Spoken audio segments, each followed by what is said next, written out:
સાહેબ આપણે એક કહું જમીન ખરીદી છે. ખરીદવી છે કે ખરીદેલી છે? એટલે આમ એમાં શું છે બાનું આપી હા.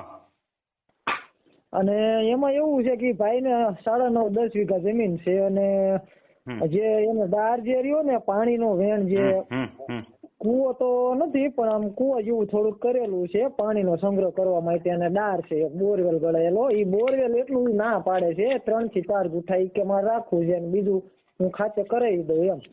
તો એ ગુઠો એનો કટકો થશે ભલે ને કરે. તમને જેટલું લખી દે એટલું લઈ લ્યો ને કહો ને કટકાદર ટુકડા ધારો તારા ઉપર. એટલે એ થઈ જાય ખરા ને એમ? એ એનું કામ છે. એ તો ટુકડા ધારામાં કરી જાય. આપણે શું કામ છે? એને અકલ હોવી જોઈએ ને રાખવા વાળાને. તમને કઈ ચિંતા નથી. એટલે ઈ માટે પ્રશ્ન હતો આપણે. રાખવા વાળો મરશે રાતા પાણીએ રોવાનો. એવું છે? હા પણ મને તો તમે પૂછો છો તમને જવાબ દો ને એને થોડો જવાબ દે ને હું જવાબ દઉં? એને તો પૂછ્યું નથી. તો બરોબર છે. ઈ મરશે પસ્તાય વેલા મોડો તમને વેચશે મફતના ભાવે. હા બરોબર. એટલે એમ નહીં સાહેબ એમાં શું છે કે આપણે ઈ જે ખાતે કરાવવાનું થાય તો એમાં ઈ કઈ રીતના લખાણ કરાવવું પડે? તમારી કેટલી છે? તમે કેટલી લ્યો છો? આપણે ઈ 9.5 વીઘા જેવું છે એમાંથી 3-4 ગુઠા કાઢવાની કે છે. કાઢી લેવા દો. તમને મફત દે પછી તમે હું કરજો દે મારે નથી જોતું. હું સમજાણો?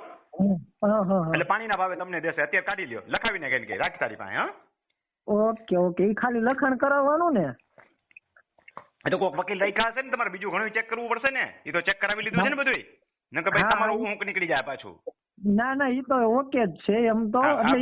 તો દસ્તાવેજ કરાવી લ્યો. એને જેટલી પોતાની પાસે રાખવી એટલી ભલે દસ્તાવેજમાં લખી લે કે આટલી મારી પાસે રાખવું જોઈએ એમ. હા ઓકે ઓકે. તમે પૈસા જેટલી તમારા હાથ ખાતે ચડાવે એટલા પૈસા દેવાના. પણ લખી રાખજો એ તમને મફતના ભાવે ઓફર કરવા આવશે. એવું ઓકે ઓકે સાહેબ હાલો.